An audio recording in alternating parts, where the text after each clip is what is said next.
Bismillahirrahmanirrahim. Assalamualaikum warahmatullahi wabarakatuh. Innal hamdalillah nahmaduhu wa nasta'inuhu wa nastaghfiruh wa na'udzu bihi min shururi anfusina wa sayyiati a'malina. May yahdihillahu fala mudilla lahu wa may yudlil fala hadiya lahu. Asyhadu an la ilaha illallah wahdahu la syarika lahu wa asyhadu anna Muhammadan abduhu wa rasuluh.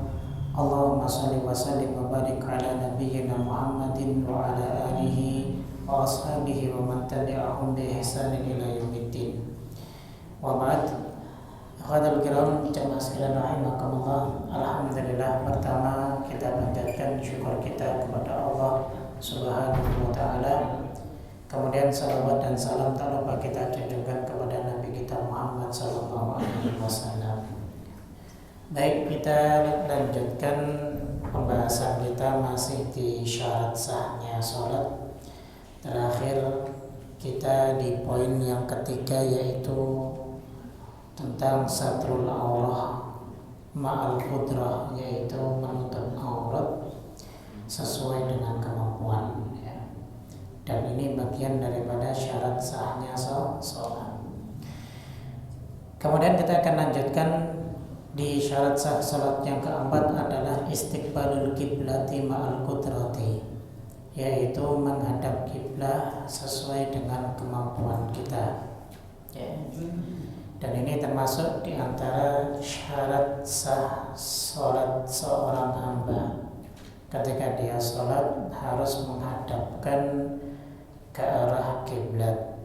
Ini berdasarkan firman Allah Subhanahu wa taala dalam Al-Qur'an surat Al-Baqarah ayat 144.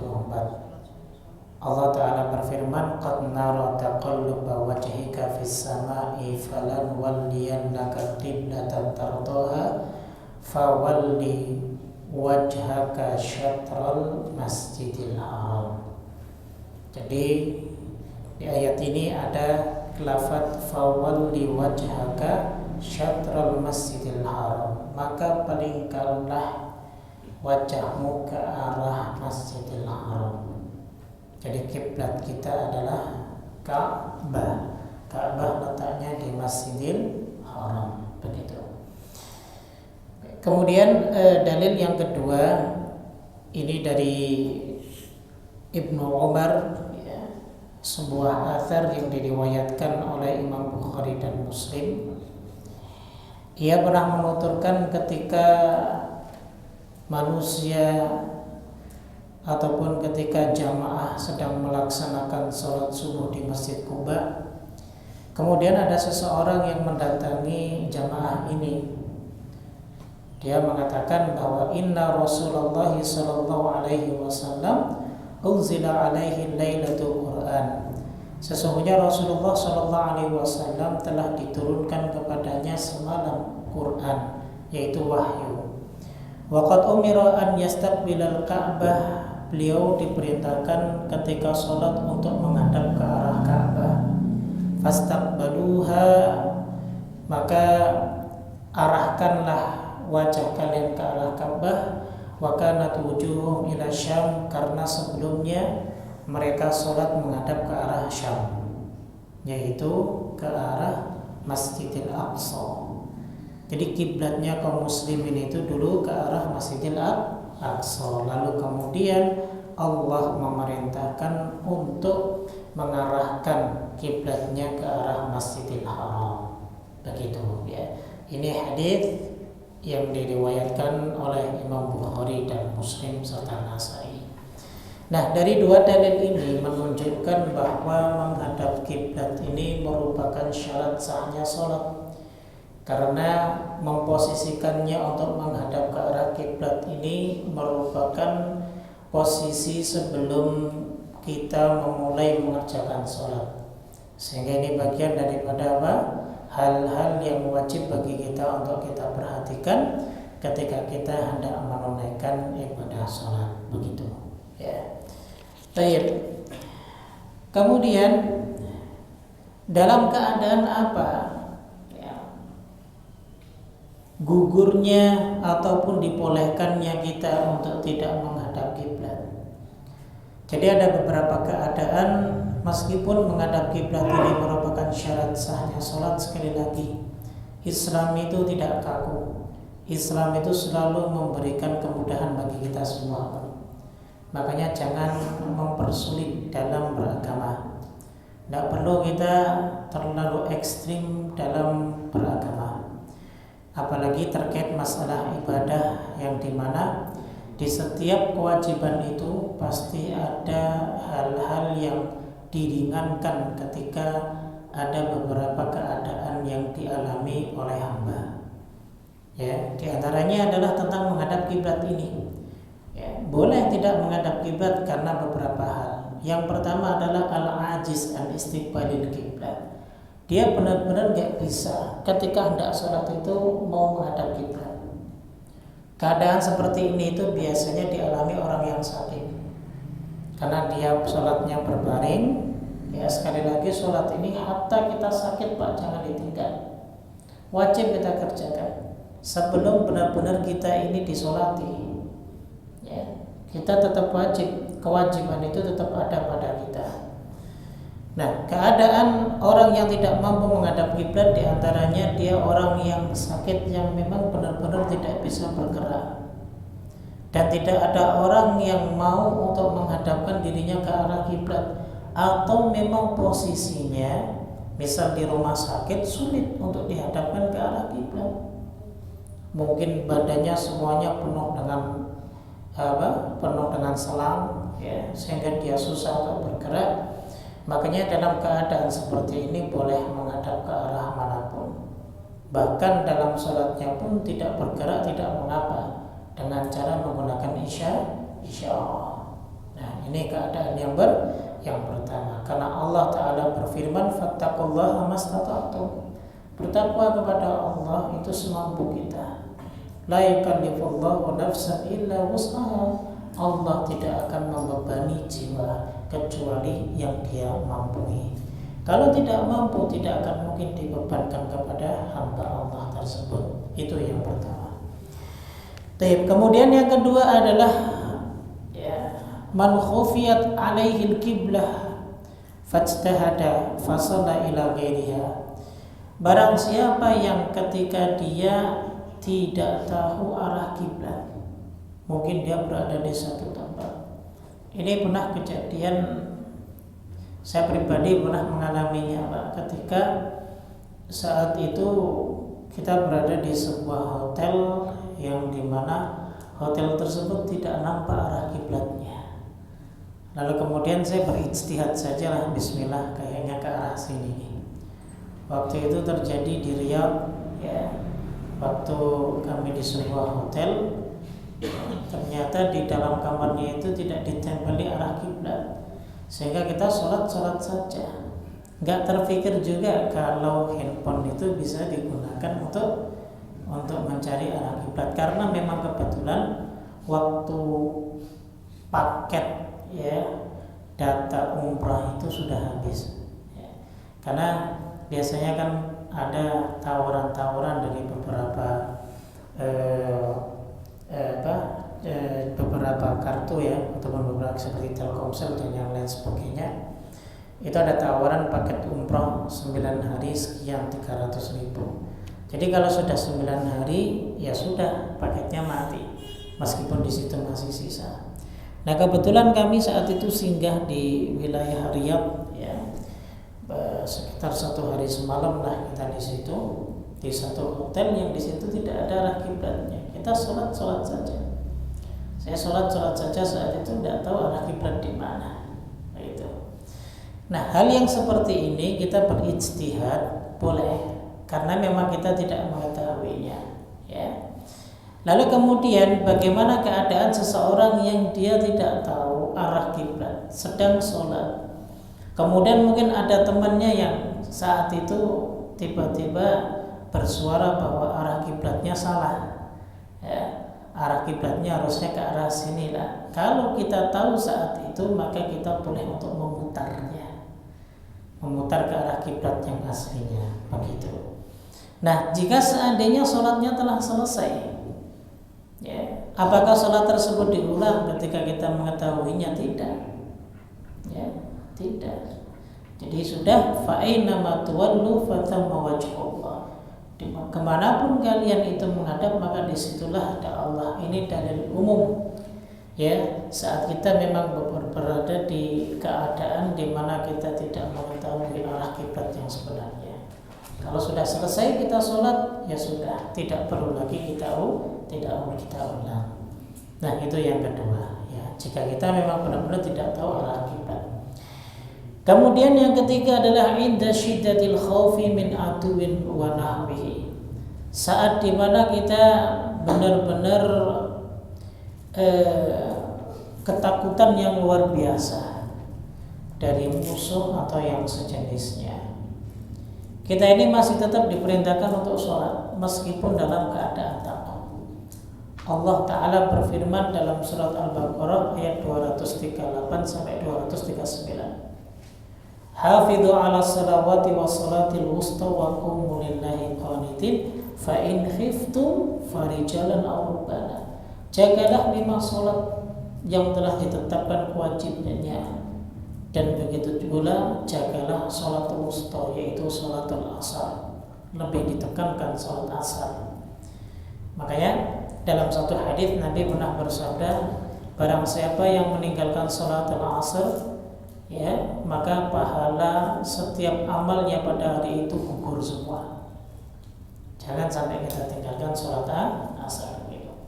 Fa in khiftum, jika kalian dalam keadaan takut, benar-benar takut, farijalan aw rukbana, hatta kita berjalan, ya, mungkin dikejar musuh, kita nggak bisa berhenti. Saat itu sampai kita lari pun atau kita di kendaraan karena ketakutan, maka saat itu pula kita boleh sholat.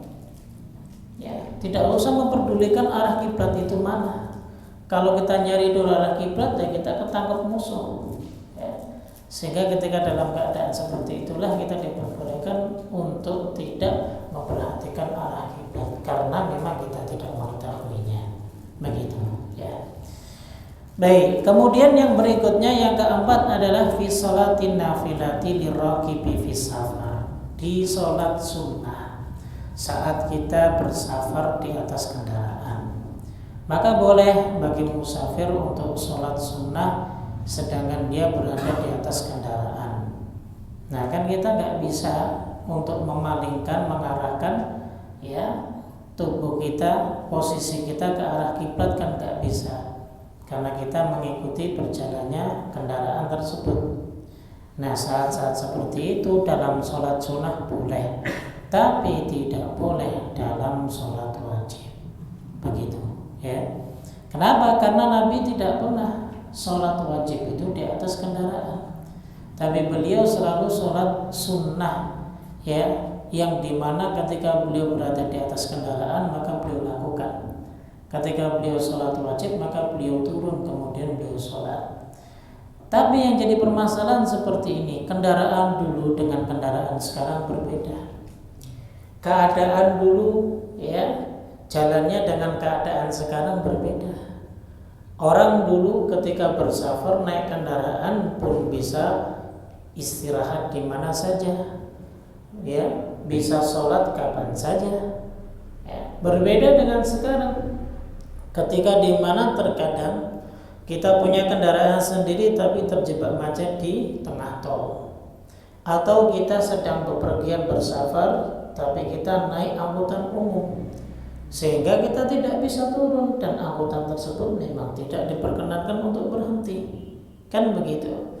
Nah, bagaimana keadaan yang seperti ini? Nah, para ulama, ya, di sini memberikan rukhsah ataupun keringanan, ya, akan tetapi jika seandainya sholat tersebut tidak ada kaitannya dengan sholat yang berikutnya. Contoh begini kasusnya, kita sedang bersafar, ya, berangkat pukul 11 karena memang bis itu berangkat jam segitu. Lalu kemudian kita melewati sholat zuhur, kan, tentunya. prediksi ya sampainya kita di tujuan itu melewati sholat asar ya, sedangkan kendaraan tersebut tidak mungkin berhenti misal.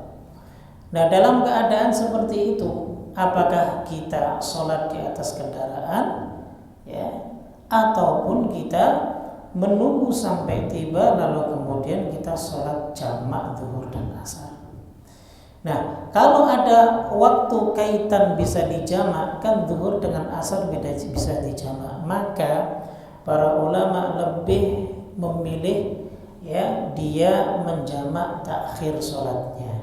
Jadi tidak boleh sholat di atas kendaraan begitu ya. Seperti tadi kita contohkan kan, berangkat jam 11 zuhur terlewatkan, kemudian prediksi sampai jam 5 sore misal masih ada waktu asar, berarti dia tidak boleh mengerjakan sholat zuhurnya di atas kendaraan. Dia kerjakan setelah dia sampai, kemudian dia jamak zuhur dan asar begitu. Tayyib. Kemudian kasus yang kedua yang berbeda, yaitu dia berangkat jam 4 sore. Nah ini terkadang para pekerja yang dia mungkin lupa belum mengerjakan sholat asar, atau dia menunda waktu asarnya karena prediksi dia sampai rumahnya mungkin sekitar jam 5:30, 6 masih bisa lah sholat asar gitu. Akan tetapi karena qadarullah di tengah jalan ternyata macet ya kan, sehingga dia tidak bisa untuk mengerjakan sholat asar dan prediksi mungkin sampai terlewat waktu maghrib. Nah antara sholat asar dan maghrib itu bisa dijamak tidak? Bisa? Tidak bisa. Asar maghrib bukan dua waktu yang bisa dijamak. Kalau zuhur asar maghrib isya itu dua waktu yang bisa dijamak, tapi kalau asar dan maghrib tidak bisa dijamak. Nah dalam keadaan seperti itu maka kita boleh sholat di atas kendaraan begitu ya. Jadi sekali lagi, dalam keadaan seperti itu maka kita boleh sholat di atas kendaraan. Paham? Jadi berbeda kasusnya yang pertama dengan yang kedua. Jadi begitu. Baik. Nah misal keadaan yang ketiga, dia berangkat tadi seperti yang kami contohkan keadaan yang pertama jam 11, lalu kemudian terlewat zuhur terlewat, kemudian asar sudah sampai di tol Bekasi belum keluar ya, tapi waktu sudah menunjukkan pukul 5:15, ternyata kejebak macet di jalan sehingga zuhur tidak dapat, asar pun tidak akan mungkin dapat ini. Nah dalam keadaan seperti ini maka kita diperbolehkan untuk sholat di atas kendaraan dengan menjamak keduanya begitu ya. Tapi kalau kita prediksi masih dapat waktu asar, maka kita jamak takhir dengan menarik zuhur ke waktu asar begitu. Bisa dipahami? Insyaallah bisa ya. Nah itu sikap kita ketika kita berada di atas kendaraan, dan kita sekali lagi karena pembahasan kita adalah menghadap kiblat, saat di atas kendaraan maka kita digugurkan untuk harus menghadap kiblat. Jadi tidak mengapa tidak harus menghadap kiblat begitu. Wallahu ta'ala a'lam bishawab. Nah inilah pembahasan kita di syarat sahnya sholat yang keempat. Baik. Kemudian ya, syarat sah sholat yang terakhir kelima jemaah adalah niat. Ya. Apa itu niat? Niat itu al-azmu ala fi'lil ibadati taqarruban ilallah ta'ala. Jadi niat itu adalah tekad ya, keinginan untuk mengerjakan ibadah dalam rangka mendekatkan diri kita kepada Allah Subhanahu wa ta'ala. Maka sholat kita tidak akan mungkin sah tanpa niat ya. Dan niat itu tidak akan bisa gugur dengan hal apapun ya. Artinya tidak ada rukhsah ya, nggak ada rukhsah. Misal saya lupa tadi niat, ya nggak sah ibadahnya. Hatta lupa ya, maka tidak sah ibadahnya kalau tidak diawali niat. Dalilnya jelas, innamal a'malu binniyat wa innamal likulli imri'in ma nawa. Sesungguhnya amalan itu tergantung niat, dan sesungguhnya setiap seseorang tergantung dengan apa yang dia niatkan. Bagaimana dia sholat zuhur tapi dia belum punya niat sholat zuhur, tiba-tiba angkat aja kedua tangannya, Allahu Akbar. Habis sholat dia lupa, saya sholat apa ini? Nah, ya. Berarti sholatnya tidak sah karena tidak diawali dengan niat, begitu. Baik.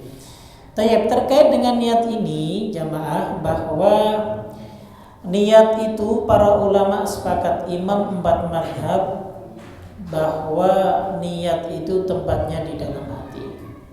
Itu semua sepakat, gak ada yang beda. Cuma yang berbeda adalah apakah dilafatkan itu dibolehkan atau tidak. Mazhab Syafi'iyah membolehkan melafatkan niat sebagai bentuk apa? Ta'yin dan takkid. Ta'yin itu kejelasan, takkid itu penguat. Tapi tetap tempatnya di dalam hati. Nah, melafatkannya sebagai penguat, begitu. Makanya para ulama menyepakati, andaikan lisannya itu niatnya salah, tapi hatinya niatnya benar, tetap sah, begitu. Ya, kita nggak usah perdebatkan, niatnya dilafatkan itu sudah. Ini ya diperdebatkan di sejak zaman bahala, ya kan? Tinggal kita ini milih, monggo yang masih mau ke mazhab Syafi'iyah, ya lafatkan niat. Ya, bagi yang berpandangan niat itu tidak perlu dilafatkan, yang penting dalam hati, ya monggo silakan. Jadi begitu, ya. Jadi sudah tidak perlu lagi, ya, kita merasa berbeda dengan yang lainnya. Sholatnya sama di Masjid Baitur Rahmah, cuman bedanya yang satu qomat kamit, ya, usolli, dan yang satu cuma diam.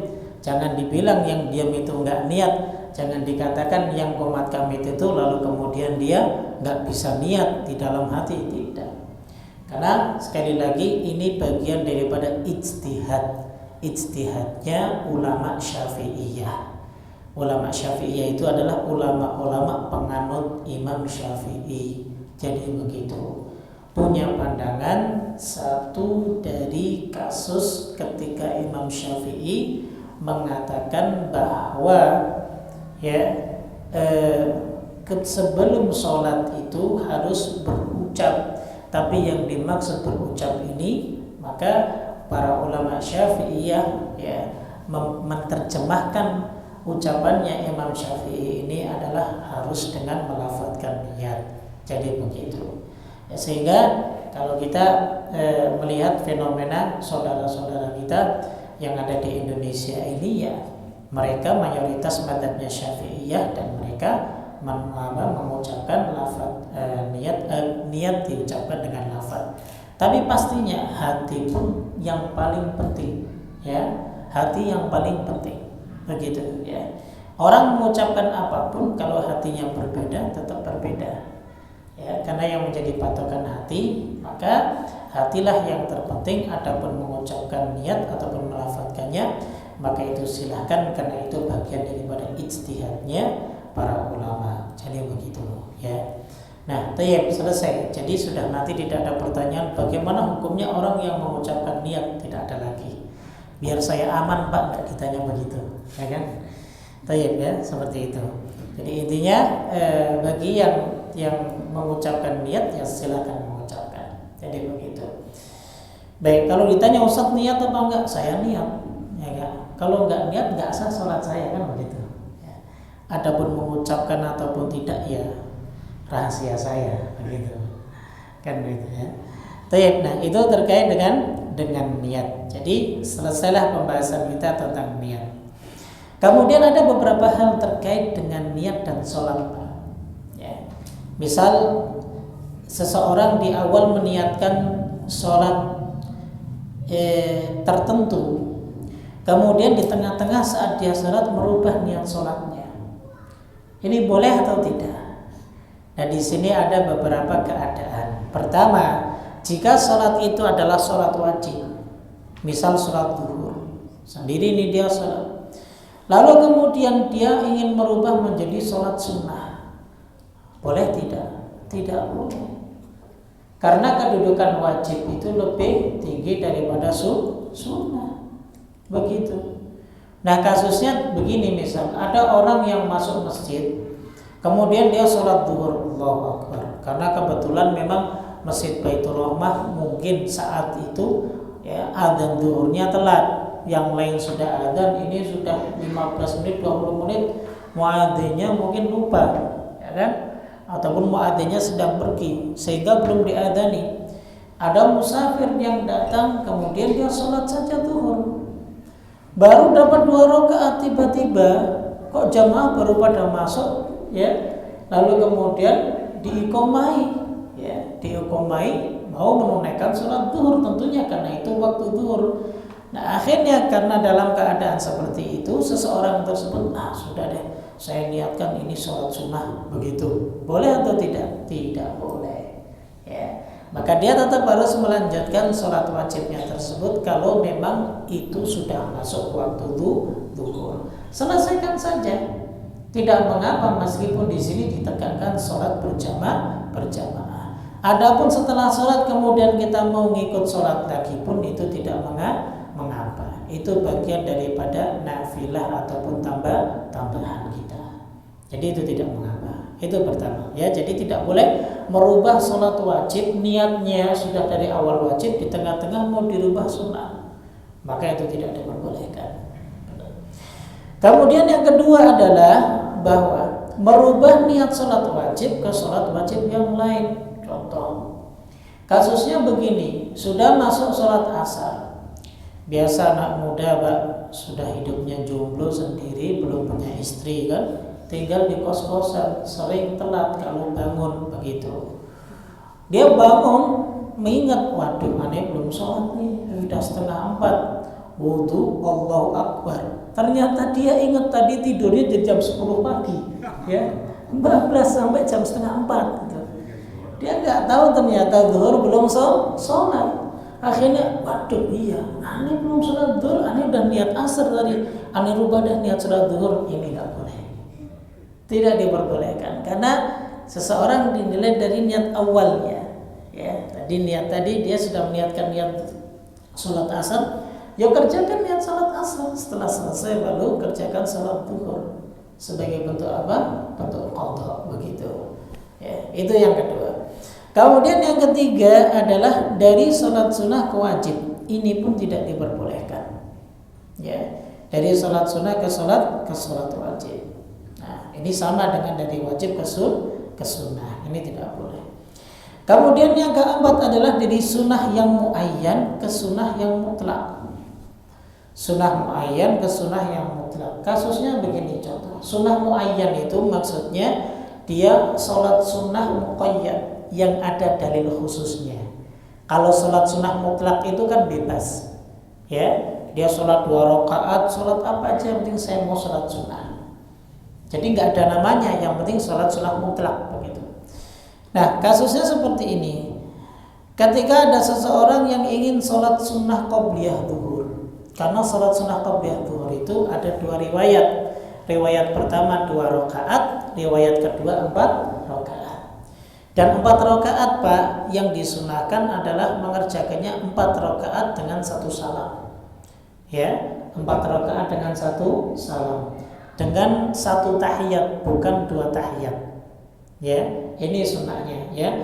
Tapi boleh nggak kita mengerjakan 2 rakaat? 2 rakaat boleh, tentunya, ya. Tentunya diperbolehkan. Sunnah juga nggak? Sunnah. Tapi yang lebih afdol adalah kalau kita ingin mengerjakan sholat sunnah qobliyah zuhur 4 rakaat, maka dikerjakan 4 rakaat dengan 1 tahiyat. Jadi begitu. Baik. Dia sholat Allahu Akbar, ya. Kemudian sudah rakaat pertama, kemudian rakaat yang kedua, ya. Rakaat yang kedua dia duduk di antara 2 sujud, melihat jamaah sudah mau mengerjakan sholat berjamaah. Lalu kemudian dia niatkan, ya sudah kalau begitu saya niatkan salat mutlak saja ini. Maka hal yang seperti ini, ya, diperbolehkan, ya. Hal seperti ini diperbolehkan. Kenapa? Karena sholat sunnah muayyan itu mencakup dengan niat juga sholat sunnah mutlak, begitu. Tapi kalau mutlak tidak bisa ditakyin, ya. Kalau takyin bisa dimutlakkan. Karena mutlak itu maksudnya umum, takyin itu khusus, begitu.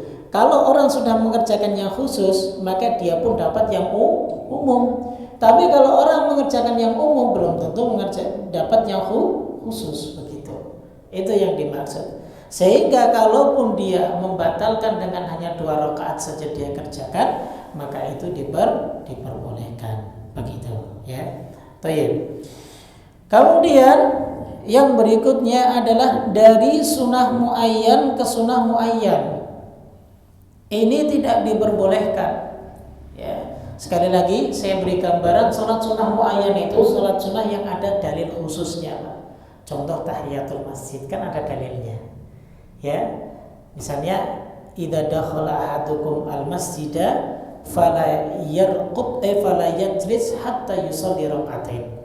Jika salah seorang kalian masuk masjid, maka jangan duduk hingga dia sholat 2 rakaat dulu. Kan ada dalil khususnya, ya. Kemudian sholat rawatib yang lainnya juga ada dalil khususnya. Maka ini yang disebut dengan sholat muayyan, begitu. Kalau sholat mutlak tidak ada sebab lain, asal dia sholat saja 2 rakaat, sholat 2 rakaat, sebanyak apapun dia sholat nggak mengapa, asal niatnya sholat mutlak. Contoh, ani mau sholat dari jam 8 pagi sampai zuhur, terus sholat 2 rakaat, boleh enggak? Boleh, dengan niat sholat sunnah mutlak, begitu. Nah, keadaannya begini, dia sedang sholat tahiyatul masjid, Allahu Akbar. Lalu kemudian di tengah-tengah, ya, di tengah-tengah dia ingat, oh iya, kayaknya ada masih, ternyata kayaknya nggak sempat nih saya mengerjakan qobliyah subuh misal, karena waktunya hampir habis, sehingga kita rubah nih yang tadinya tahiyatul masjid, kita niatkan sholat sunnah fajar. Maka hal ini tidak diperbolehkan. Kenapa? Karena ya sholat tahiyatul masjid punya dalil khusus dan sholat sunnah fajar juga punya dalil khusus. Itu tidak diperbolehkan, ya. Begitu. Bisa difahami, Pak, ya? Insyaallah, ya. Baik. Kemudian keadaan yang keenam. Nah, ini tadi yang keempat, ya, dan ini terlangkah yang keenam, ya.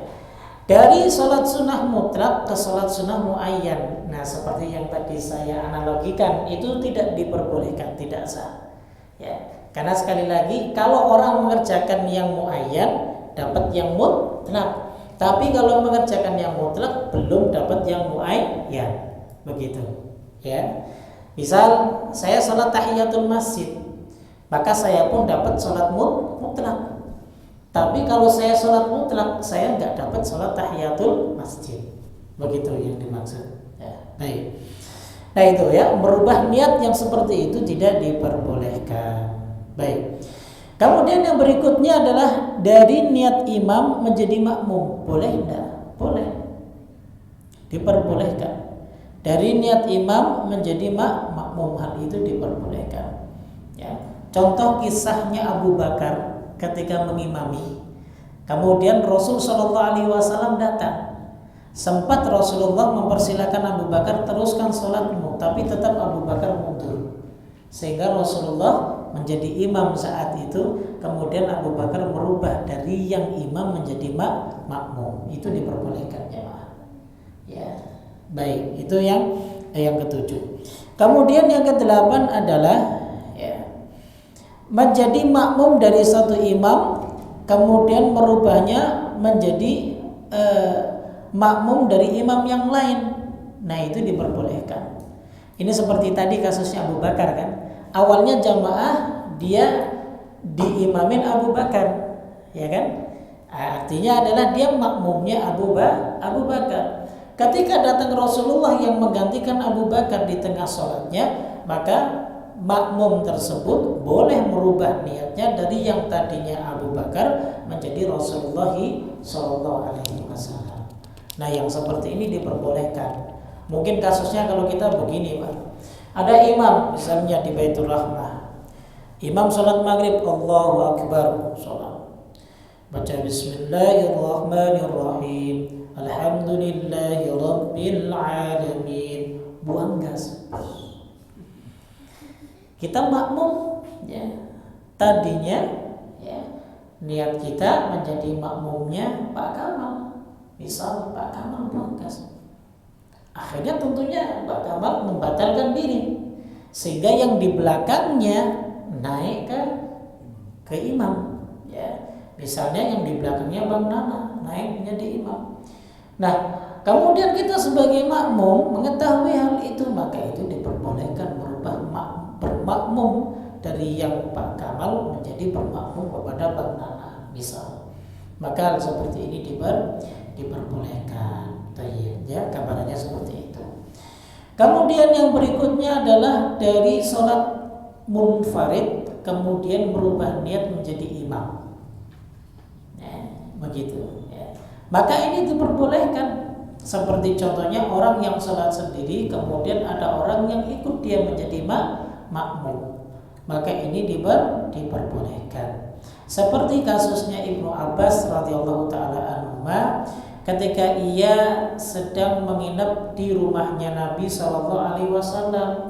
Nabi malam-malam sholat, kemudian tiba-tiba Ibnu Abbas datang menjadi makmum. Nah, saat itu Nabi kemudian tidak membatalkan diri dengan mengatakan saya lagi sholat sendirian, tidak. Ya, jadi fi'lun Nabi, perbuatan Nabi menandakan saat itu Nabi meniatkan sholat munfaridan. Karena ada Ibnu Abbas yang menjadi makmum, tentunya beliau merubah niatnya dari yang sendiri menjadi imam. Maka hal ini diperbolehkan. Begitu, ya. Baik. Kemudian yang berikutnya yang ke-11 adalah dari imam ke sholat sendirian. Maka ini nggak boleh kecuali karena udzur, ya. Karena udzur, kecuali karena udzur ini nggak boleh. Ya. Baik. Seperti contohnya misal ada imam, sudah ada makmum, tiba-tiba makmumnya lari semuanya pada kemana nggak tahu, ya. Makmumnya lari semua nggak tahu. Dan yang seperti ini ya tentunya jarang terjadi lah, Pak, ya. Tentunya jarang terjadi, ya. Kecuali kalau makmumnya mau ngerjain imamnya, nah ini, ya. Ini makmum yang kurang ajar berarti, ya. Jadi itu tetap yang seperti ini tidak diperbolehkan kecuali karena udzur, begitu. Baik. Kemudian yang berikutnya dari makmum ke sholat sendiri. Maka ini boleh kalau ada udzur syar'i. Seperti contohnya imamnya panjang banget, ya, panjang banget, nggak selesai, ya. Misalnya sholat maghrib bacanya Al-Baqarah. Saking keselnya yang tadinya niatnya sudah makmum, aduh ini sholat sendiri aja lah. Akhirnya dia lanjutkan sendiri pulang. Hal seperti ini boleh kalau ada udzur ataupun alasan. Kalau nggak ada alasan syar'i ya nggak boleh. Wong cuman baca qul a'udzu birabbil nas karena dia nggak hafal aja bilangnya lama. Ya. Kan begitu, ya. Sebab karena nggak hafal udah lama dia tinggalin. Nah, ini yang salah, nggak boleh. Ya. Nggak boleh. Tapi kalau berada udzur yang syar'i benar-benar maka diperbolehkan. Atau contoh misal lagi sholat, lalu kemudian ada yang teriak di luar, ya. Ada yang teriak di luar, anak lu nangis, dan begitu. Lalu kemudian dia niatkan sendiri, udah saya sholat munfaridan dia sendiri, artinya dia sholat dihabiskan sendiri, kemudian dia keluar, maka itu pun dibolehkan. Sekali lagi karena ada udzur yang syar'i. Nah, inilah beberapa keadaan-keadaan seseorang yang boleh merubah niatnya dan yang tidak boleh merubah niatnya, begitu, ya. Tayyib. Bisa difahami insyaallah, ya. Insyaallah bisa difahami. Ya, baik. Kemudian di sini ada beberapa gambaran terkait dengan, ya, bermakmumnya orang, berbedanya antara imam dengan makmum, ya, niat imam dengan niat makmum, ya. Baik, saya coba beri gambaran di sini. Ada beberapa. Pertama adalah dalam orang sholat sunnah di belakang orang sholat wajib. Orang sholat sunnah di belakang orang sholat wajib. Maka boleh nggak yang seperti ini? Diperbolehkan. Diperbolehkan. Kasusnya ini pernah terjadi. Ada satu pertanyaan, ya, dari hadits Nabi SAW yang bertanya, yang menceritakan adalah Abu Dzar Al-Ghifari radhiyallahu taala anhu. Saat itu Rasulullah pernah bertanya kepada Abu Dzar tentang kaifa anta idza kanat alaika umara yu'akhiruna shalah an waqtiha. Begitu ya. Au yumituna sholata an waqtiha. Abu Dzar ini ditanya oleh Rasulullah, bagaimana jika seandainya nanti kamu berada di satu wilayah, ada pemimpin yang suka mengakhirkan sholatnya. Jadi sholatnya tidak tepat pada waktunya, tidak tepat di awal waktunya, tidak. Ya. Lalu kemudian Abu Dzar justru malah bertanya, loh, fama ta'murni ya Rasulullah? Kalau yang ada seperti itu, apa yang kau perintahkan kepadaku ya Rasulullah? Qala, kata Nabi apa? Sholli sholata li waqtiha fa in adraktaha ma'hum fasalli fa innaha laka nafilah. Kamu tetap sholat ya pada waktunya. Nah, seperti kasus yang dulu pernah ditanyakan di daerah sholat asar itu adzannya dikumandangkan 4:30. Nah, begitu toh? Dikumandangkan 4:30, Pak, bayangkan. Sedangkan waktu sholat asar itu dimulai pukul 3. Nah, bagaimana? Bolehkah kita mengikuti mereka atau kita tetap sholat ya di pukul 3 tersebut? Nah, tentunya kalau keadaan yang seperti itu ya tetap kita sholat tepat pada awal waktunya. Karena yang mereka orang-orang seperti itu kesepakatan mereka sendiri, bukan kesepakatan dari pemimpin ya. Tapi kalau seandainya disepakati oleh pemimpin, nah berarti kita tetap sholat tepat pada awal waktunya. Andaikan kita dapati mereka juga sholat, kita mau sholat di belakangnya juga boleh. Tapi niat kita sholat sunnah dan mereka niatnya sholat wajib, begitu. Ya, bisa dipahami Pak ya, insyaallah. Jadi begitu. Kemudian yang kedua adalah sholatul muftarid khalfal mutanafil. Sholatnya orang yang sedang sholat wajib di belakang sholatnya orang yang sedang sholat sunnah. Boleh tidak? Ya boleh. Ya, ini diperbolehkan. Nah, ada gambaran kasusnya seperti ini. Ya, gambaran kasusnya seperti ini. Dulu Jabir bin Abdullah, dulu Mu'ad bin Jabal radhiyallahu taala anhu, ya. Itu beliau juga beliau juga sebagai imam di kaumnya. Tapi beliau selalu mendahulukan sholat bersama Nabi terlebih dahulu. Jadi menjadi makmumnya Nabi terlebih dahulu, kemudian beliau pulang, beliau mengimami kaumnya. Nah, beliau sholat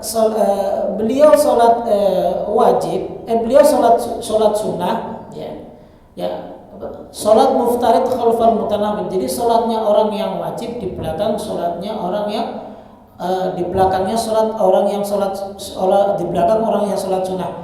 Jadi Mu'ad bin Jabal ini mengerjakan sholat wajib yang seharusnya wajib sebagai nafilah tambahan. Tapi yang di belakangnya adalah mengerjakan sholat wajib yang aslinya. Jadi begitu. Nah, kasusnya seperti ini di zaman Nabi SAW terjadi pada Mu'ad bin Jabal. Nah, kalau kita misal andaikan kita sholat sunnah, ya kan, terkadang karena masjidnya besar nih, contoh kayak Mubarak nih, kita sholat sunnah, Allahu Akbar nih pada maghrib, ya. Tiba-tiba ada yang menjadi makmum kita, ya. Nah, bagaimana sikap kita? Ya kita tetap sholat sunnah, biarkan dia sholat wajib begitu. Jadi tidak perlu lalu kemudian kita merubah menjadi niat sholat wajib, tidak boleh seperti tadi yang telah kita contohkan. Tetap sholat sunat dan tidak perlu mengeraskan suara. Jadi bagi kita niat kita, dan bagi yang di belakang niat yang di belakang. Begitu. Ya. Baik. Kemudian yang ketiga adalah sholatul muftarid khalfa man yusalli fardun akhar. Sholatnya orang yang sendiri, sholatnya orang yang mengerjakan sholat wajib di belakang orang yang sholat wajib tapi sholat yang lain. Kasusnya begini, misal di belakang kita ini, di depan kita ini imam sedang mengerjakan sholat zuhur, begitu. Ya.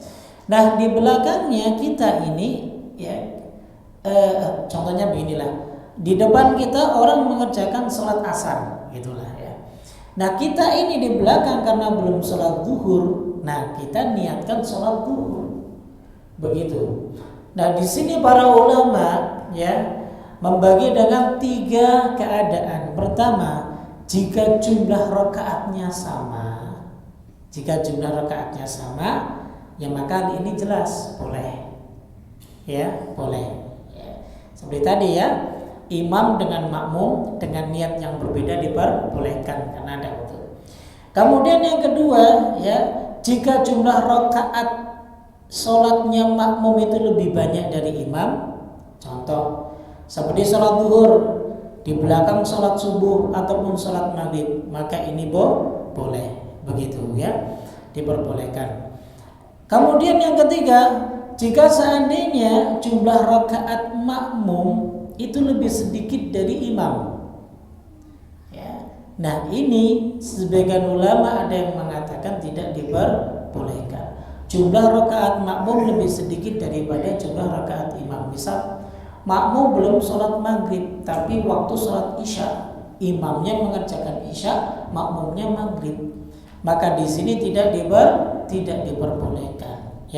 Tapi para ulama kontemporer memperbolehkannya. Para ulama kontemporer memperbolehkannya jika dalam keadaan dia pulang safar atau dia sedang bersafar. Contoh, karena dia belum sholat maghrib, waktu sholat isya tiba, tentunya otomatis dia ikut berjamaah dengan imam. Kalau memang dia dapati mau jamaah bareng imam, nah saat itu boleh makmum niat sholat maghrib dan imam sholat isya. Caranya bagaimana? Di rakaat yang ketiga kita duduk, imam kan masih bangkit, kemudian kita menunggu sampai terakhir imam itu rakaat yang terakhir, kemudian kita ikut salam bersama. Jadi begitu para ulama kontemporer memperbolehkannya. Tapi ulama-ulama salaf dulu terdahulu hal yang seperti ini melarangnya, tidak memperbolehkannya. Wallahu taala a'lam bishawab. Begitu Baik. Nah, inilah keadaan-keadaan daripada seseorang ketika sholat yang berbeda tentang antara imam dengan makmum dalam niatnya. Ini terkait dengan niat ataupun merubah niat di tengah-tengah kita sholat. Ada yang diperbolehkan dan ada yang tidak diperbolehkan. Wallahu taala a'lam bishawab. Selesailah pembahasan kita tentang syarat sahnya sholat. Insyaallah pertemuan berikutnya kita akan membahas tentang rukun-rukun sholat. Begitu. Baik. Sebelum kami tutup, mungkin ada yang perlu ditanyakan, Pak. Silakan. Assalamualaikum.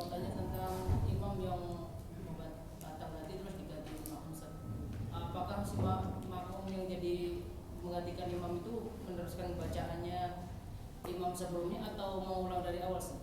Syukur. Baik.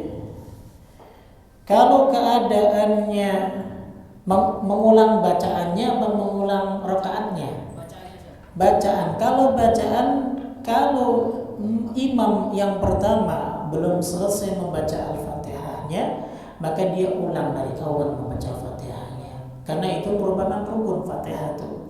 Tapi kalau dia sedang membaca surat yang lain, maka boleh mungkin karena makmumnya hafalnya An-Nas saja, ternyata imamnya bacanya Al-Baqarah kira-kira. Ya. Kalau antum di belakang saya, antum gantikan saya, mau baca apa? Meneruskan apa ganti surat? Tentunya ganti surat, saya yakin gitu. Jadi begitu ya. Sombong sedikit nggak apa-apa, Pak. Begitu. Iya, silakan. Jadi kalau kita sholat jamaah, kalau kita nggak suka sama imamnya misalnya, terus sholat niat munfarid, tapi dengan cara mengikuti imam tersebut gitu. Baik. Tidak suka dengan imam itu karena ada sebab. Begitu. Tidak suka karena imam yang ngutang belum bayar, itu nggak boleh. Ya. Itu tidak diperbolehkan ya. Mungkin ketidaksukaannya karena memang ini imam sebenarnya nggak layak jadi imam. Mungkin dia banyak melakukan dosa yang dosa itu dipamerkan ke jamaahnya. Gitu. Dibilang dosa Pak Imam, nggak apa-apa. Kalau imam mah nggak apa-apa. Gitu. Misal seperti itu. Nah, dalam keadaan seperti itu maka kita boleh dengan meniatkan sholat munfarid. Begitu. Meskipun kita mengikuti imam, ini sebagaimana mazhab yang dianut oleh pendapatnya Imam Syafi'i dan beberapa ulama lainnya. Jadi kita boleh meniatkan sholat sendiri meskipun kita mengikuti imam pada saat itu. Begitu, wallahu a'lam bishawab. Tapi sekali lagi ya, sebab karena alasan yang syar'i ya, bukan sebab karena alasan-alasan yang lainnya. Begitu. Baik, Pak Haji silakan. Begini Ustaz, saya masalah jamaah akhir. Saya tadi penjelasan dari Ustaz, insya Allah saya paham. Ini persoalan saya pernah dengar langsung orang menyampaikan bahwa orang kalau mau jamaah akhir, misalnya kita pergi, nah asar, duhur kan sudah sholat, nah asar kan duhur belum sholat, sholatnya nanti asar. Nah dia sudah ada niatan, tapi dia nggak diomongin, dia disampaikan. Nah di tengah perjalanan, terus terjadi musibah, orang tersebut meninggal, katakanlah meninggal, itu dia belum sholat. Kalau dia belum menyampaikan bahwa saya nanti sholat asar sholat duhur di kita jamaah akhir, itu seperti apa hukumnya Ustaz? Baik. Nah itulah diantara bahayanya kita mentakhirkan sholat sebenarnya, ya kan? Bahayanya kita mentakhirkan sholat itu dikhawatirkan kita belum mengerjakan sholat, kemudian ya waliyadzubillah ya, jangan sampai kita kejadian seperti itu. Kita sudah punya niatan ingin mengerjakan sholat, ya, diakhirkan, tapi ternyata kalau kita belum sempat mengerjakannya, tapi sudah diwafatkan Allah, maka kalau dalam hukum ya, hukum tentang niat, maka dia sudah tercatat mendapatkan pahala. Kalau disampaikan, tapi ini ceritanya enggak, dia nggak ngomong apa-apa. Iya, hatta tidak disampaikan karena antara dirinya dengan Allah. Jadi ibadah itu aslinya ya, hakikatnya itu antara dirinya dengan Allah Subhanahu wa taala. Artinya ya kembalinya kepada Allah. Sebenarnya begini sih, bahasa kasar saya ini begini, nggak ada urusan dengan orang lain begitu ya. Jadi sebenarnya antara diri dia dengan Allah Subhanahu wa taala. Cuma terkadang kita yang ditinggalnya ya, kemudian berspekulasi ini bagaimana dia belum sholat ya, belum sholat duhur, jadi begitu.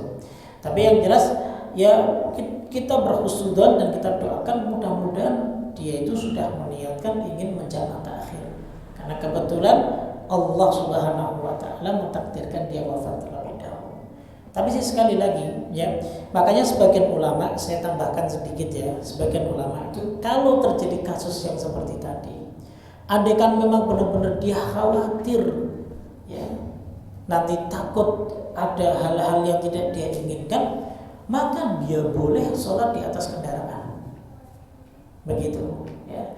Seperti tadi kan kita katakan ya, kalau pandangan para ulama itu kan tidak boleh karena masih ada waktu bisa ditakhir, kan begitu. Tapi kalau dia khawatir ya, dan dia tidak tahu ya, maka tidak tahu apakah sampai atau tidak, maka itu diperbolehkan bagi dia untuk mengerjakan pada waktu itu. Ya, dengan dalil apa? Dengan dalil bahwa sholat tepat pada waktunya itu lebih afdol dibanding dia mentakhirkan, begitu. Ya. Wallahu a'lam bishawab. Memang sering kadang terjadi seperti itu. Ya, kasus-kasus itu sering terjadi begitu. Dan kita nggak tahu apakah dia sudah sholat ataupun belum, begitu. Nah, dikhawatirkan kita sendiri nih keadaannya begitu kan. Makanya jangan tunda ibadah, intinya begitu. Wallahu a'lam bishawab. Cukup ya. Nah, ini tak yang masalah sholat di kendaraan. Jadi seperti saya bilang berangkat dari jam 11, berarti kan belum waktu masuk tidur kan. Nah di kendaraan entah kenapa mungkin ada kendala apa, sampainya tiba waktu isya. Nah boleh nggak di sholat di kendaraan 3 waktu itu? Baik, tadi sudah kami sampaikan, andaikan memang kita prediksi ternyata maghrib itu belum sampai, ya kan, di tengah jalan. Seperti tadi kita contohkan kan, waduh, ternyata kok masih di Bekasi nih, belum sampai kan begitu. Maka kita boleh sholat di atas kendaraan dengan menjamak zuhur dan asar, begitu. Adapun maghrib dan isyanya nanti kita jamak takhir setelahnya ketika kita sudah sampai, begitu kan, ya.